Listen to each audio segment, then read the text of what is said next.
and welcome to Connect This. I'm struggling with foggy brain, which most of you will probably think is just normal Chris. But I'm back. Had a great time on vacation. I checked out the eclipse in Cleveland.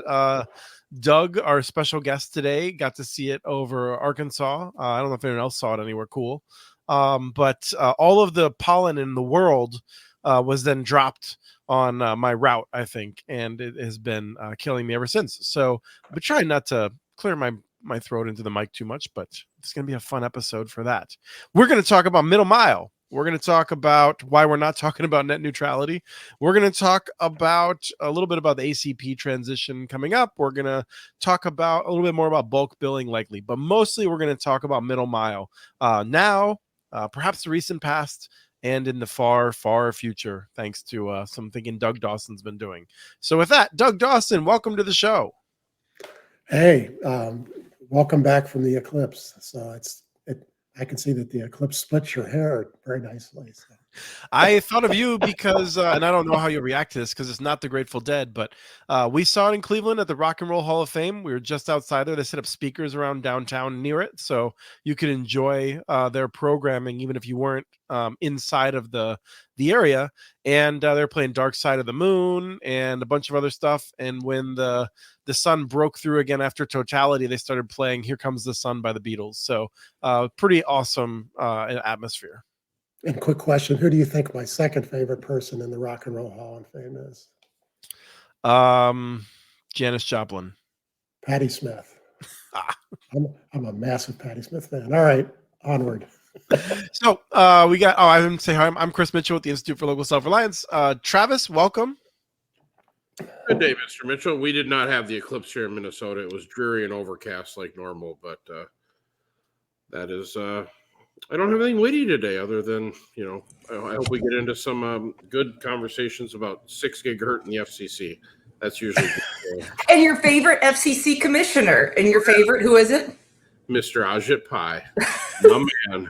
And I'll just come back and say, name a third. Rose and Whistle or something. Okay, that's two. Those two I was going to give you. Now, who's the Tom third? Wheeler. I learned that one that time. Yeah. It was quick, too. Now I just look like a jerk. No. I have my Chris Mitchell notes here, right? So, yeah. Kim McKinley from Utopia Fiber coming to us from South Kakalaki. South Kakalaki. That is where I am today. I was in D.C. this morning and ended up in South Carolina on my way to Little Rock next week. So just doing a little tour of the country here. There was an eclipse, though. I mean, somebody said there was an eclipse. I didn't even know. Yeah. Thanks for the news alert. And Chris, okay, what event do you not travel for that's like this? I mean, I think that you travel for everything. I traveled for the last one. Jackson was like 1.5 years old, and it was super cloudy. And on the way home, what's supposed to be a 6-hour drive turned into a 12-hour drive thanks to road construction in Iowa and the entire state of Minnesota trying to use the Iowa interstates to get home. And it was awful and miserable and one of the worst road trips I've ever been on. And that actually says a lot. So I was really glad that this one worked out. And now I'm going to start traveling more for these things, I guess. Fair enough. Okay. I'm like Doug. Moving on. Doug Maglothin. Oh, well, there you go. Just butchered it. I was all ready for it. We cover this. It's McLovin. Maglothin. So close enough. Maglothin. We have been we've been asked to do a adult version of this, and I think McLovin would be a great guest to have on that version of it.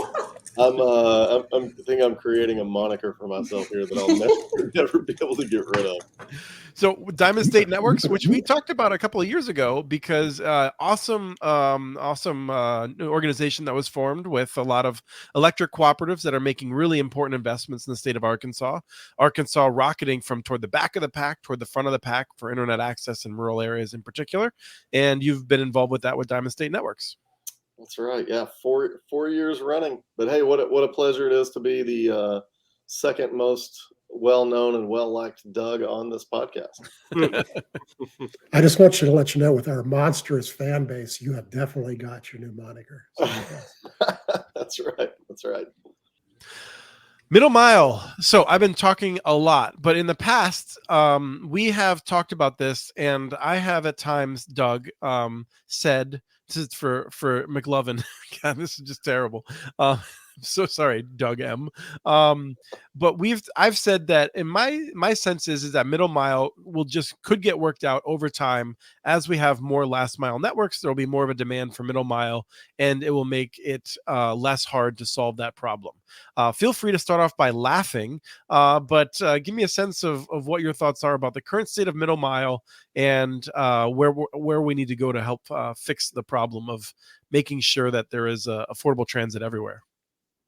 Well, I'll laugh a little bit. Kim, are you with me on that? Maybe middle mile solves itself.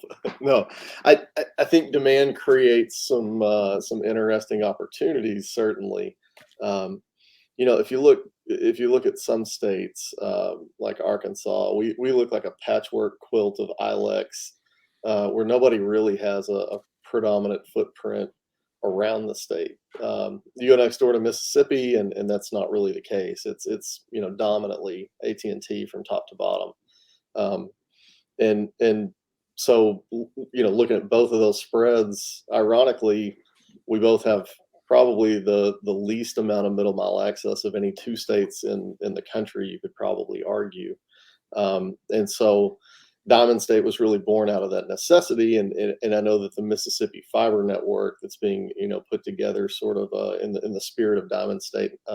I think they would probably say the same thing: is that no one else is clearly going to solve this, no matter how much demand there is. So we're going to have to do it ourselves. And so, can I clarify?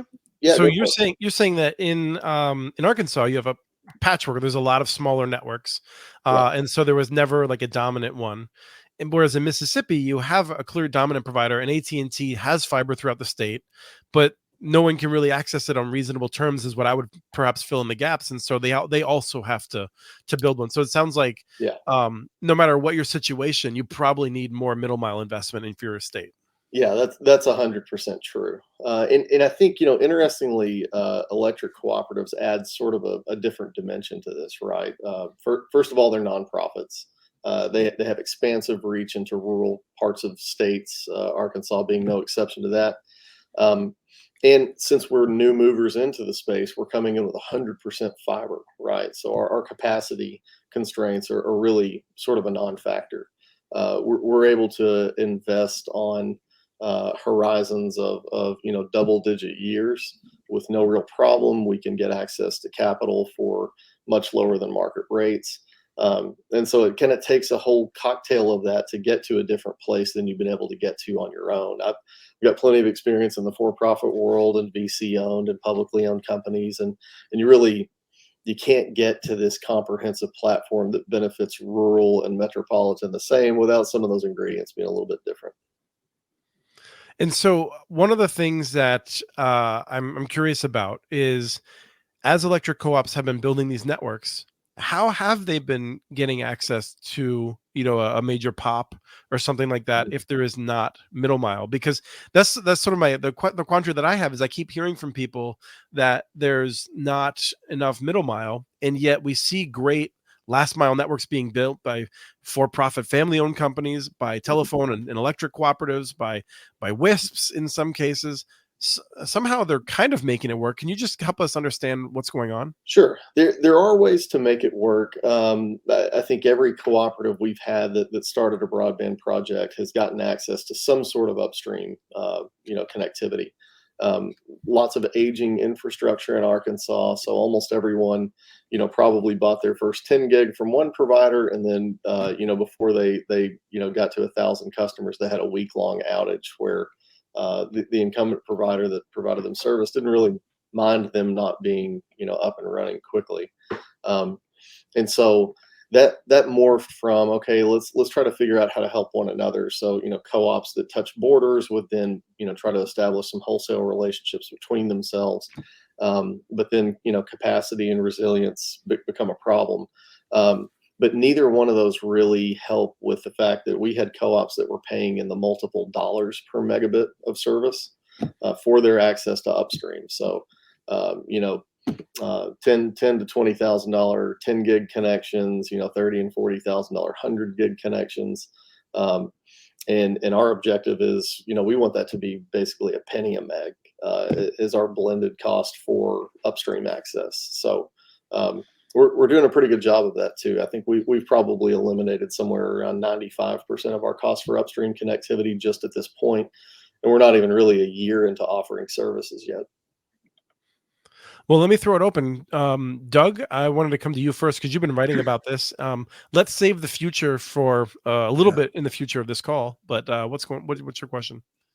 First of all, every state has this problem. There's pockets of every state who are just not close to the backbones. And so, I mean, I was just working with an ISP in Arizona who was looking at $5 a meg. And the answer is you can make it work, but that just kills all your profitability. That all your money goes for that. And so, so the answer is yes, you can make it work, but it's very uncomfortable. And when you're buying from the incumbent, it's doubly uncomfortable because again, they don't really want you to succeed. I mean, you're taking customers from them. So there's almost no states except the little tiny ones that don't have some place in the state that has this problem. And there's other states that are just as bad as Arkansas and Mississippi when you start looking out in the rural areas. And it's going to become very apparent with BEAD because now we're going to actually be building out into these rural areas. The second problem is, and the other Doug mentioned this, a lot of the routes are old and crappy. And so, you know, you can't order a 100 meg circuit on a lot of these things because they're not fast enough to do that. The fiber's old. The fiber's getting older. The fiber is very susceptible to somebody knocking it down with a truck running into a pole.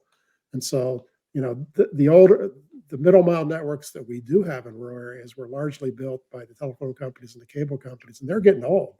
They built those things in the 80s and 90s, and fiber is very different today. The fiber in the 80s and 90s was very low quality because they didn't know how to build it right. They would pull it and push it and stretch it and bend it.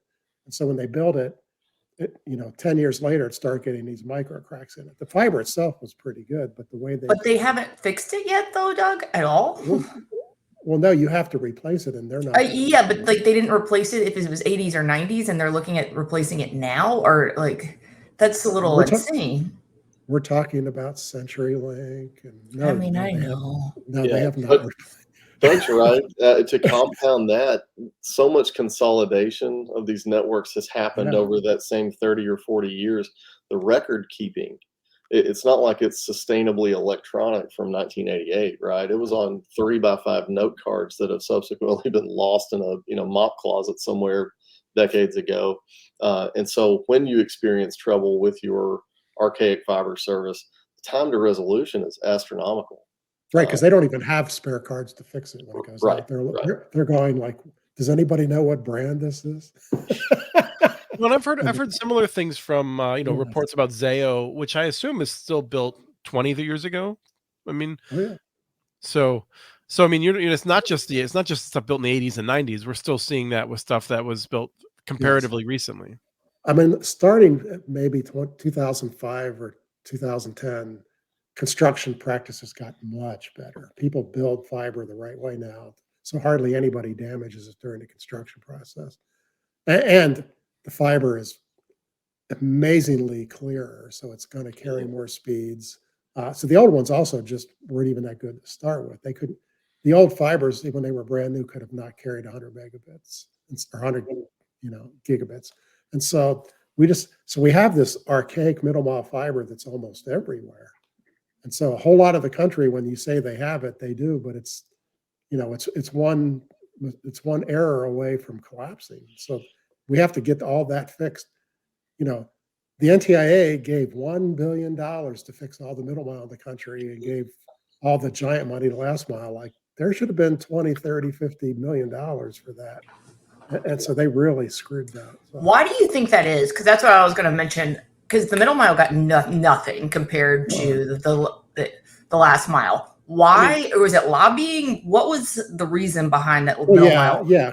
Because everyone's all the big guys are lobbying for last mile money. Well, let's talk about how we got here, though, to some extent, right? I mean, what's interesting to me is if you go back to 2009, were putting $7 billion into broadband, more or less. And the lobbying at that time for most everyone, except for me, I remember being on the other side of this, was that it should be used for middle mile and only for middle mile. And when those programs were evaluated years later, the people who lobbied for it to be only middle mile then attacked the programs as being ineffective because so few homes and businesses had signed up. And I think a lot of people learned from that and said, well, if we're going to spend money, let's make sure we're signing up homes and businesses. And so they overcorrected perhaps away from middle mile. But those networks, a lot of them will finally be useful when we now build the B. They're not dead. They're still sitting there operating. Well, some of them are. I mean, some of Yeah. them have been privatized, like, the Yeah. 3-ring binder out there by Rubin, and is now no longer. But yeah, others like, I mean, some of the ones Well, that the state in West Virginia, they gave it the Frontier. They actually handed the network to Frontier. Okay, yeah. Doug, let's give you a chance to. Is there anything else you wanted to share? And then I'm going to go to Travis, see if he has any questions. No, I mean, Yeah. I agree with those points. We, assuming I'm the Doug you were talking to. Yeah, Doug Maglothin. We the only flack we really got when we applied for the NTIA middle mile grant was from a local telephone company turned quasi fiber optic provider that felt like the state should not support our application because they had a comprehensive middle mile, which I think was effectively laughed out of the room by ourselves in the broadband office and the governor's office. So we ended up with the state support. Now, we did not win the grant. I mean, obviously it was so far oversubscribed. That was not a terrible surprise, but I agree. $1 billion was never going to go far, and probably, $20 billion wouldn't go as far as they would hope. Yeah, I mean, we need. I know that from the tribal perspective, there's a need for billions of dollars of investment to bring middle mile to from a meaningful point to a point where tribes will be able to pick it up and use it locally. So there's a massive need there alone just for Indian country. Travis, what are you thinking about? Just curious, Doug, are you actually building the network, or are you operating on like IRUs from other folks? So we've got some that we build. Predominant majority we've IRU'd from our member cooperatives. Now, the largest section of our network is provided by the generation and transmission cooperative that serves every electric cooperative in Arkansas. So it's all a multi-conduit buried, 288 in the first conduit network. And then we've got some aerial IRUs in kind of a minimal component of our network that we lease from our members. Okay, and then you hand off waves or lit service? Either. We do kind of a range. And what do you find your ISCs are they trying to get to? Are they trying to get to the internet exchanges predominantly? Normally, there's no internet exchange point in Arkansas, which is a problem we're also looking to solve. So we anchor our network in Dallas, Chicago, and Atlanta. Okay. Now we're kind of working on some secondary distribution, Kansas City being kind of a first target for that. But those are really the major points that we're connecting folks with. Yeah, and I guess operationally is the way I approach it, because I'll tell you what, not all middle mile networks are built the same. Right. In order, like if we were an operator, we'd want to come and say, the ones that are built along the railroads, those things are real reliable. Right. Are the ones down the interstate. Too bad the government doesn't let other people go there.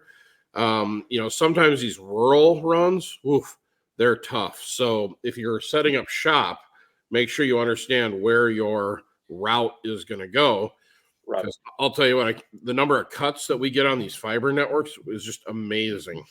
Is that just because of construction and farmers and stuff out there in the fields? Predominantly, it's farmers in the spring when they're out, tilling or whatever they do, and then you get a lot of river runoff, on different river runs and stuff. So I would say the problem is broader than just having one middle mile provider. It would be ideal to have multiple that have multiple different routes, because we're not living in the day anymore where internet's just a nice thing to have. It's a necessity for a lot of these folks. Well, and it's just not rural. I had a client for years who lived on the route that goes from Philadelphia to Harrisburg. fairly populate the whole way, but that route was mostly along a two-way highway, and one of those poles got hit by a truck or something literally once a month, and they went down. Yeah. For years. They finally rebuilt it to follow the brand new Pennsylvania Turnpike and got off of that road. But that road was a really bad choice. But there was not many roads between Philadelphia and Harrisburg. I was going to have say, a lot of options. They have worse drivers in Pennsylvania than they do in Utah. I was just shocked by that, that they hit the pole. Well, so I can often. tell you, See, in part of it is they have the worst roads. The roads. Well, I was just going to say, I grew up on not far from those roads, and they are very narrow, and they are built on horse trails. Doug Maglothin? Yeah, we in Arkansas, we're worried about dove season. So, a well-placed 12-pack and 12 gauge, and you can have a bad dove fiber outage. season. What is this thing that you refer to? Birds.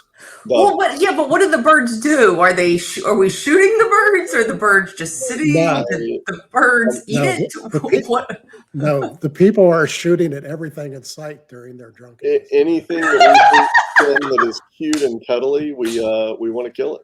So. Okay. I mean, at least I have to say, like, the doves are small enough that it takes some skill, so it's not like a vulture or something. I don't know. That's right. Doug Maglothin, you mentioned you're going to think about that IXP solution. That seems like it is very much bound up in all of this. So what's going on there? Well, I mean, so clearly there's a need for it, right? We, like I mentioned before, we've only been offering, real services on our real network for about a year. And we've scaled from 0 bandwidth subscribed to we'll be pushing over a terabit probably in the next few months. So I think we're answering a lot of backed up demand. We're not even done building out yet. So I think we're going to be in the multiple terabits of upstream backhaul before you know it. So our ability to attract content providers is going to become pretty high.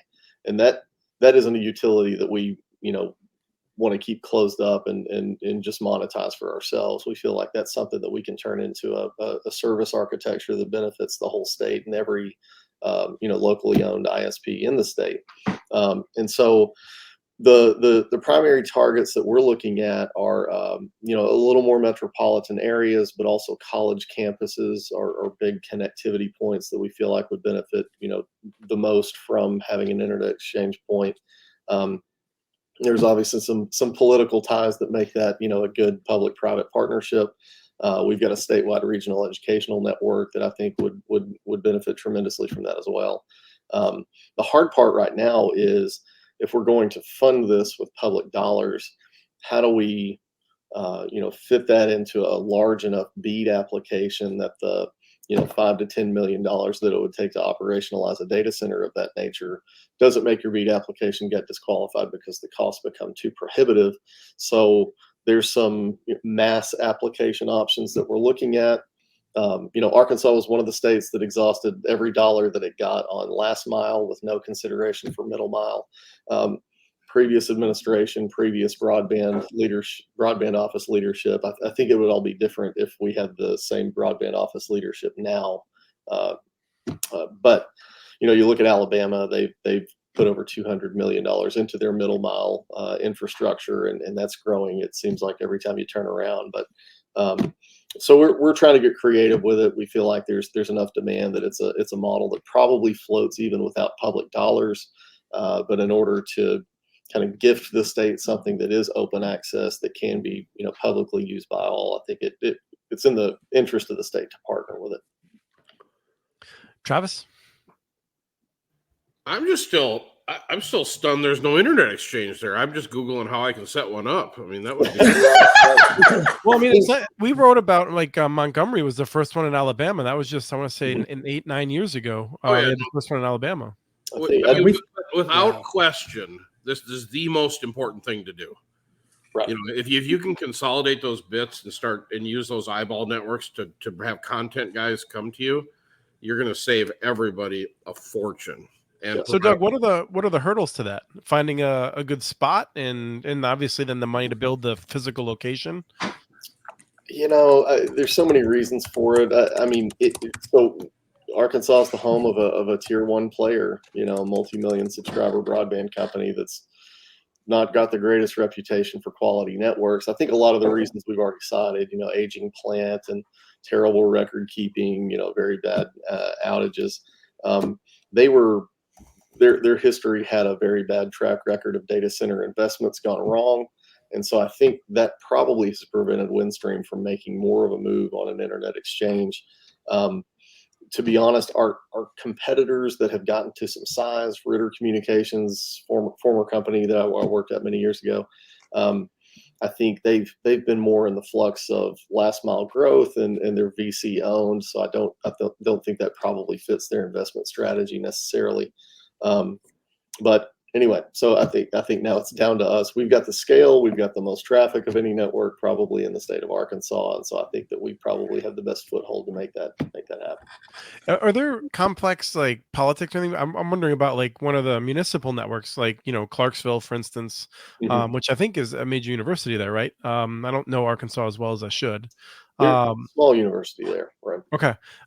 So is something like that, or is it you need some place that's like in Little Rock, or what are the considerations? Yeah, I think our two targets would be either Northwest Arkansas, where the University of Arkansas is, around Fayetteville, Bentonville, or here in Jonesboro, where the Arkansas State University campus is. Ideally, we sort of split some traffic load across two different internet exchange points. I think we're kind of looking at both options right now, to be honest. Well, do you work with the municipalities though that are building their own networks? We do. We have sort of announced our presence to lots of the municipalities here. Probably the biggest success story in Arkansas is Conway Corp. It's one of the older ones too. Right. Yeah, they've been in it for a long time. So Jason Hansen, their CTO, and I are good friends and have been for years. And we're working on getting our services to them and bringing them in. They're sort of the beacon for how to do municipal networks in Arkansas the right way. Cool. Kim, what's going on with Utopia and Middle Mile? You've had to get up to. I know you have it. Frankly, before you had a whole lot of homes to connect to. I think you had a path down to Vegas and some other places, right? Yes, we do. But thank you, Chris. We built a lot of it. We use other carriers depending to get to some of these places. But I mean, it's a various sources of how we have our Middle Mile in Utah. And Doug, I'm getting really offended that you were like, how to do municipally owned in Arkansas the right way.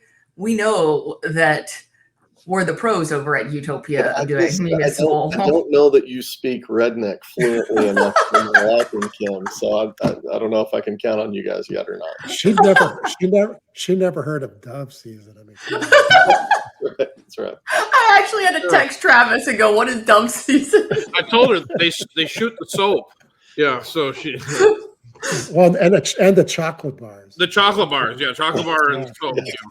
Okay, so I'm from the South, and I've heard of squirrel season and like squirrels going through fiber. I've just never heard of dove season. You learn something every show here on Connect. No, it's not the pretty white ones they let go at the weddings. These are like the brown ones that you wouldn't even know they were there. So. I didn't even know that. All right, dove season. Here we go. What we're learning on Connect This today. I'm glad I could bring some culture to this podcast. I love it. So where are the major drains then for you? You head up to Missouri, or where do you go?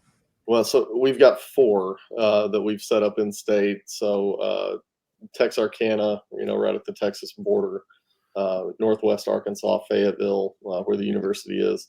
Little Rock, obviously, is a good connectivity point, and then up here, very close to Jonesboro. So we've got kind of 4 places to dump traffic out of the state, and then those pin down usually to multiple tier one hubs: Atlanta, Chicago, Dallas.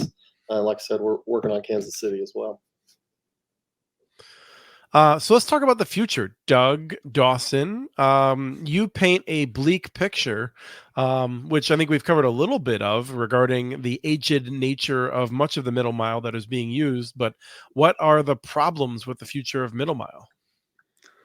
Well, the problem is, and he also touched on this, I mean, every year we use more broadband, and so we have to carry more and more and more and more. And if you start trending that out 15 and 20 and 25 years, we're going to be carrying 10 to 15 to 20 times more broadband. And these networks that exist today will first off be 20 years older, and they can't handle it. So when you start looking out, I mean, Zayo just built a nationwide network of 400 gigabit lasers. And so that's sort of the state of the art now. There's a handful of terabit laser routes in the country on the East Coast, but and they're not the only one, but so there's other people building between the major cities with 400 gigabit lasers. And those are going to be full in 10 years. Mm-hmm. So those routes will get completely subscribed, absolutely full. And so we have to keep on investing in those. And interestingly, Zayo built those routes. Their justification for doing them was artificial intelligence. They believe there's going to be so much traffic just from that's why they built those routes to reach AI data centers. But then we take all the stuff we've been talking about, all these secondary routes, of which that's the vast majority of middle mile, are the routes to get to Jonesboro and the routes to get to every other mid-sized town, to get to every county seat. Those are already old. Those are not, even if they upgrade those electronics to 100 gigabit, that's not going to be enough bandwidth in the future. And so we're going to have to essentially, the middle mile routes are going to have to be faster than a terabit. The ones that Zayo is doing today at 400 are going to have to probably be 4 or 5 terabits. And those lasers don't exist, only in the lab.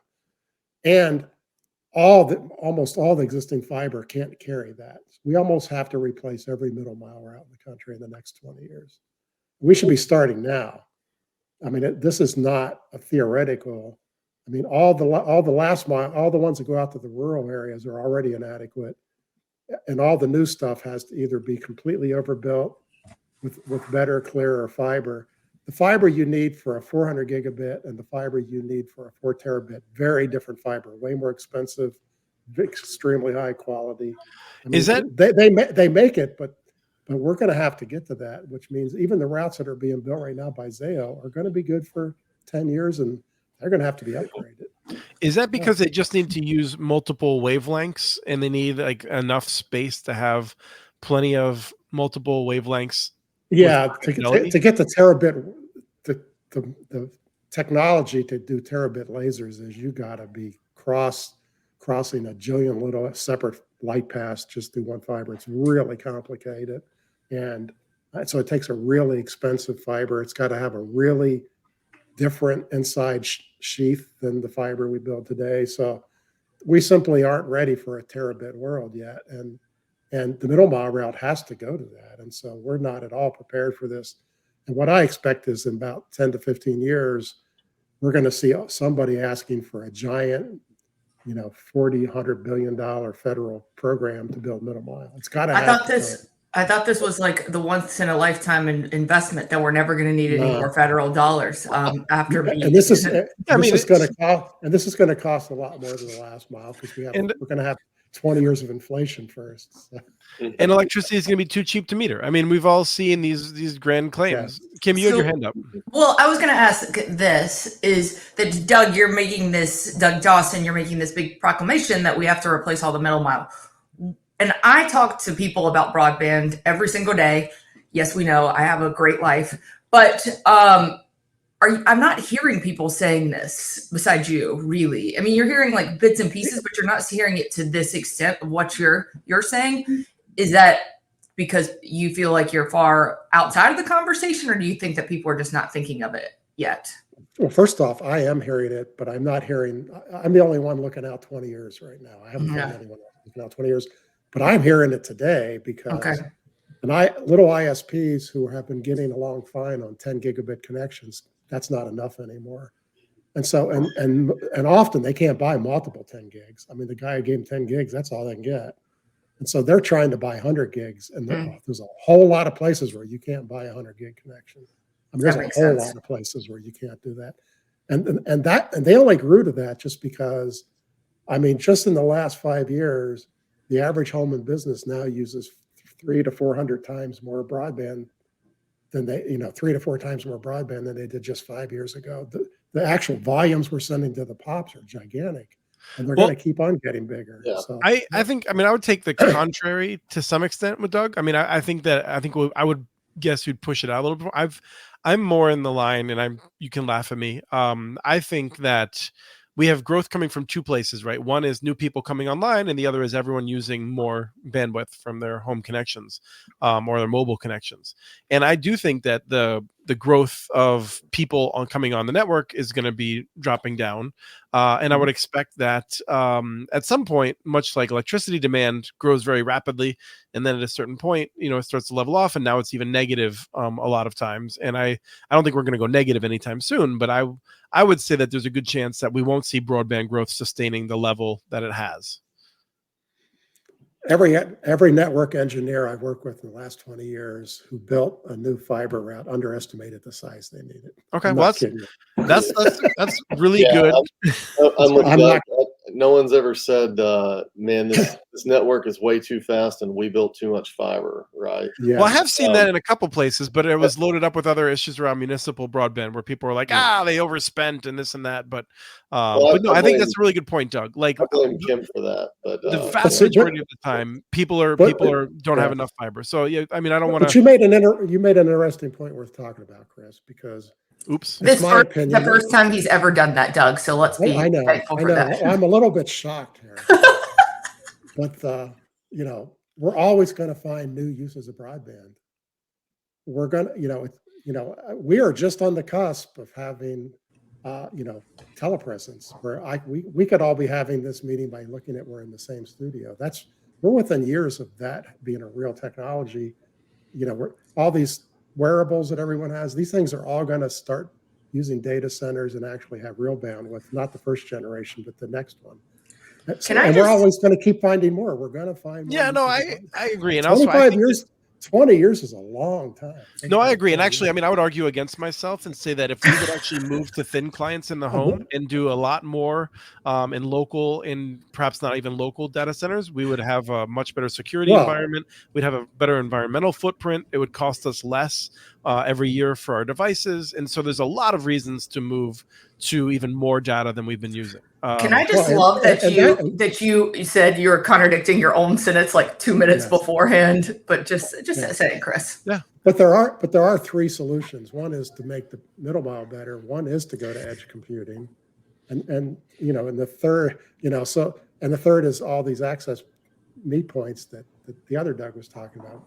We only got we have less than 200 of those things. We need thousands and thousands of these meet points. And so, we can really change.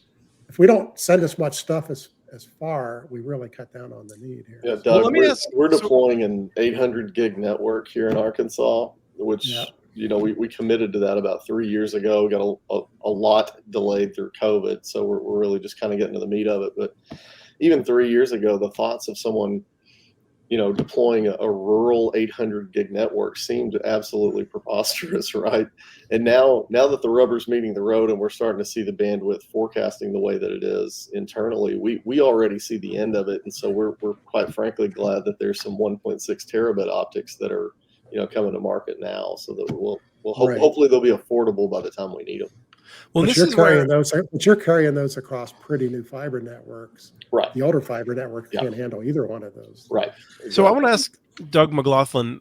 I love Diamond State Networks because it's a creature of the electric co-ops, which are there, have nearly 100-year history of serving communities. Wait a minute. And he just called you a creature. I just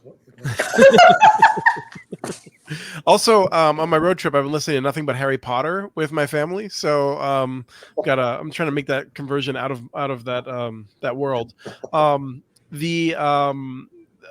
There's a real danger, as we've seen. You mentioned the consolidation that we've already seen. EXO, Level 3, so many different companies have now been consolidated, and then there's that you want to extract as much as you can from those networks while delaying investment is something we see if profit is the only concern. And so I would not expect that DSN would be doing that.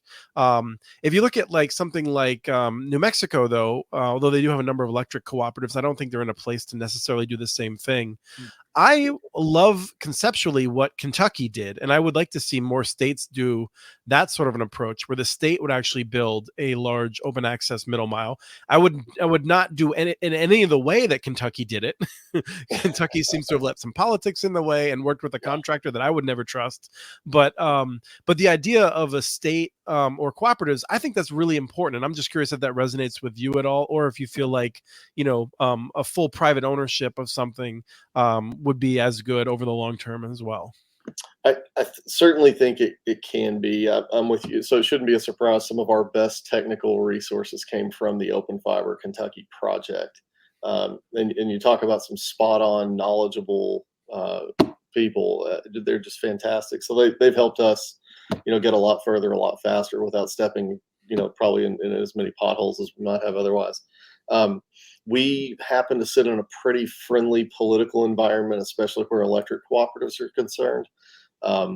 We have a central state G&T that provides services to everyone, that also serves as our statewide association, where the lobbying initiatives and things like that happen from, right out of Little Rock.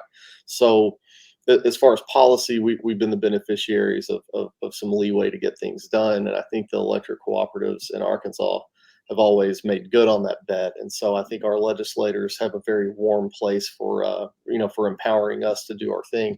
So to the extent that privately owned networks, who really at the end of the day are owned by the citizens that the networks serve, if that's a model that could be rinsed and repeated around the country, I think 5 to 10 years from now, we'd have a very different conversation about the need for broadband publicly. Yeah, well, that's my position. I'm thrilled to hear it vindicated by one person finally. Hey, the second most popular Doug on the forecast, or the podcast. Yes. And we have to look at those private providers, because we're talking Zayo, Level 3. They don't have let's spend as much money as we can to get this problem solved. They spend very begrudgingly, only at the last minute, only right before the networks collapse. And you can't blame them. They're in business to make money. Level 3, who actually has the biggest of these private networks, has no money at all. They're part of CenturyLink, and they're simply running out of money.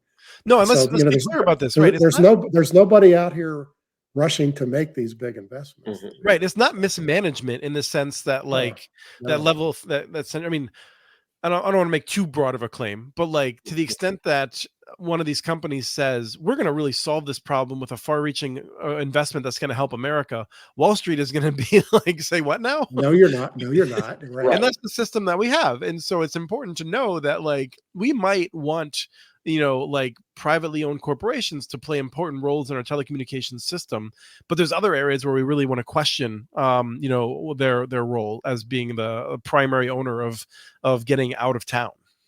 Yeah, Chris, that's it. A 4 or 5% rate of return just doesn't work in that model.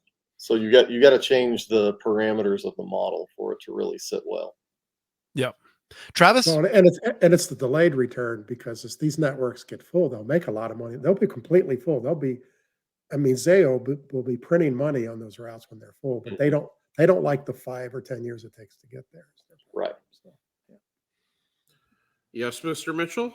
No, I just figured you have other ideas. So what's going to happen is in 15 minutes, I'm going to pull the plug on this. We're going to go into the green room and you're going to be like, I had a couple other questions. And those are going to be far better than anything I was going to talk about. I think there's some real validity to what Doug's talking about. I feel like we'll get a little bit more use out of these networks. The problem tends to be optical link budget. And most of our networks have been built with 80 kilometer regions. And so a lot of that will have to they'll have to be an insert in the middle. So if you own land in the middle between two region sites, you're sitting on a gold mine. But that's the sort of thing that's going to slow this down, right? I mean, that's where earlier Travis and I were talking about eminent domain before the show started, before anyone really joined. And this is where I actually like the idea of eminent domain, because I don't think a person should be able to hold the rest of the network for ransom because they happen to have a parcel of land in the right spot that they want to, retire off of. Oh, no, but they'll get a nice, everyone has seen the farms driving out in rural America with the big cell tower next to the combine. I mean, they get rent off that thing. So it'll be a good opportunity for somebody. And then the other thing is bringing the content closer to the user. I mean, that's the initiative we've been on for the last 10 years, is try to minimize the amount of long haul or mid mile we have to use to get places. But the problem with that is you have to get to an economy of scale to be able to attract the content. This is where the internet exchange is absolutely crucial. You've got to take all those people, consolidate it together so you can get the likes of Google, Amazon, and Microsoft to bring content to you, which Doug, as a middle mile provider, I think that would be one of your key target markets to go after is how do I bring content in? So Kim McKinley would like to open an internet exchange down there and have you bring the content to her. So we've just talked about it on the side. She's ready to ship you switches right now. Right now. That would be exactly what I'm ready to do. No. She keeps it right there in the hotel room. Yeah, hotel rooms are where I keep all the switches and all the gear. But thank you, Travis, for that. Helping you out, Yeah, thanks. Thanks for helping me out. Okay, back to you, Chris. So this is something that we could talk more about in the future, because it's not really the topic for today. But I would like to talk about a future, hypothetical future of thin client computing. And my argument is that we end up all paying a little bit more for subscription services each month, but we pay a lot less in terms of whether that is ourselves dealing with ransomware and the other problems and security issues. And, I actually have a password, but I just lost the password, one password, password keeper thing and all those hassles. And I think people end up better off, but I will candidly admit people would rather pay one time for something rather than every month, even if it would make their lives better on the whole. But I think that'd be a good topic for us to talk more about where the future of computing may be going. Chris, you do know you have a pseudo thin client right now. What's that? Your web browser. Right. No, I agree. And I think that's, for me, it's a sign of like why this could work. So my use case is, and I'm sorry, everyone, but this is something I love thinking about. I'm a professional photographer. I do high volume photography with Nikon gear. Nikon comes out with a new camera, means I have to buy a new computer. Doesn't matter when they do it. But it ends up, I need more processing power. I'd rather pay Adobe a little bit more per month, do all the processing in the cloud. Whether you're an Apple person like Travis or a sensible person like myself, we all have devices that are unsecurable, and we have to deal with this. And we're going to be dealing with this more and more because people making money off of the ransomware and all the other stuff are doing wonderful. And so we need to move to a paradigm which is securable. And I would argue that having boring, dumb devices in the home and complicated services in clouds managed by security professionals will result in all of us having a better experience and having a better environmental footprint. And Travis, nope, we just need to say it. Travis, what do we not like? What is not acceptable? The green dot. It's a green texter. We do not like green texters. Yeah, so sorry, Chris. As a Windows user, you are running your 7 virus scanners simultaneously, right? The only way to make sure you're going to be safe. No, but my point is, and I'm happy to engage on that. My point is even if everyone had as good of a security, and the iPhone is possibly the best secure device, it's still not good enough. And we're still going to see like different things come through and attacking it over time. So, but let's move on to the last topic, which is we're going to talk briefly about bulk billing. So before that, though, any last points on middle mile? I think it's interesting. I did not realize the extent to which the middle mile problem needs to be rebuilt. I was thinking very much along the lines of there's places in these states that need to be reached who haven't been reached. But both Dougs have really opened my eyes to the nature of the problem. To me, it does seem like something that I feel like states would do well to start resolving some of these issues by recognizing that the state, whether it works with a company that has a reasonable expectation of a rate of return in order to build middle mile across the state, or whether the state were to do it itself and then lease it out on reasonable terms, like California is attempting to do. I think states should get more involved with this and help to resolve it. Travis? Go ahead, Kim. I was going to say, what do we feel? I'm going to probably open a can of worms here. What do we feel about the DOT systems helping with this middle mile problem within states?